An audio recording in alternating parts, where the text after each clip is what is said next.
Sheffield in 1972. Oh my gosh. Well, there was a town in England called Blackpool, which is a seaside town.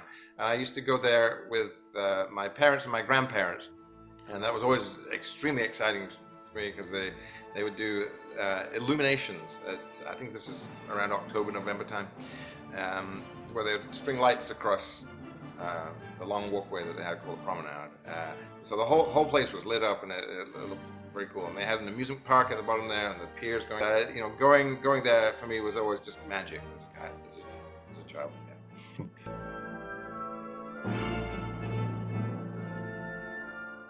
Yeah. Well, growing up in England, Indian food was a big deal for us there, and it's not so much over here. You don't. There's not so many like good Indian restaurants or anything, but it was very much part of our nighttime culture, especially when I was in college, was to go out and get an Indian meal in the evening. So I like cooking Indian food. That's one of my main passions, I would say, outside of music.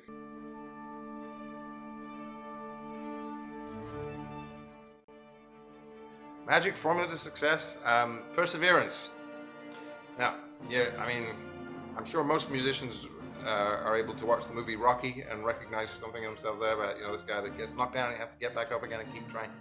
I think that's a story that resonates for so many of us, not just the music, but just the idea of life's being tough, but just get up and keep on trying, and hopefully, you gotta get a shot at some things. And at the end of the day, life's probably gonna throw you some surprises. A plan, and then 10 years later, if you don't achieve that plan, you feel like you failed. You've got to be constantly adapting because you never know what life's going to throw in your way. It's good to have goals, of course, but yeah, I would say passion and perseverance. Right? Talent is great. I mean, you got to have some talent, but that's not, at the end of the day, that's not what it is that's going to make the difference.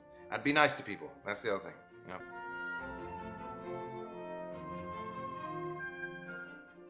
My favorite musician ever, probably Jascha Heifetz.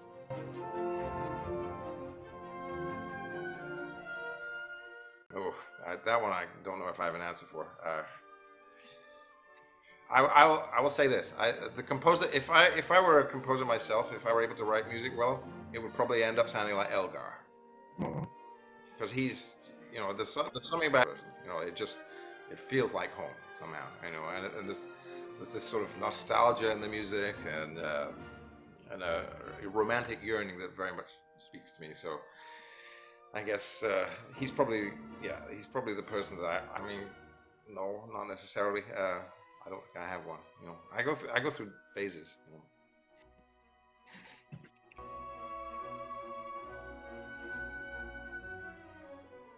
Well, I think Rachmaninoff Third Piano Concerto. I have a recording that Ashkenazi and Bernard Haitink and the Concertgebouw Orchestra.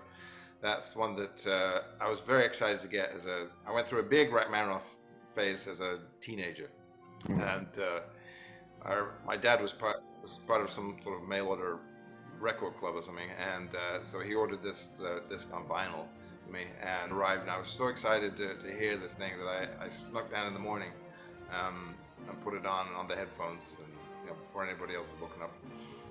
So probably that. There are several. There definitely is a lot of Heifetz recording I could say the same about.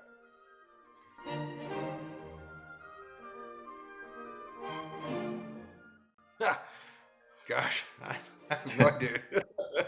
It's very hard to cook Indian food. I don't know.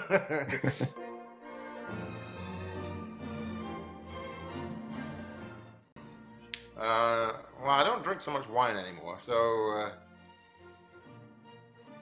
probably beer. I mean, that's tended to be what we do. I know Luis likes a beer, so if we go out after a quartet, it's usually a beer, I would say.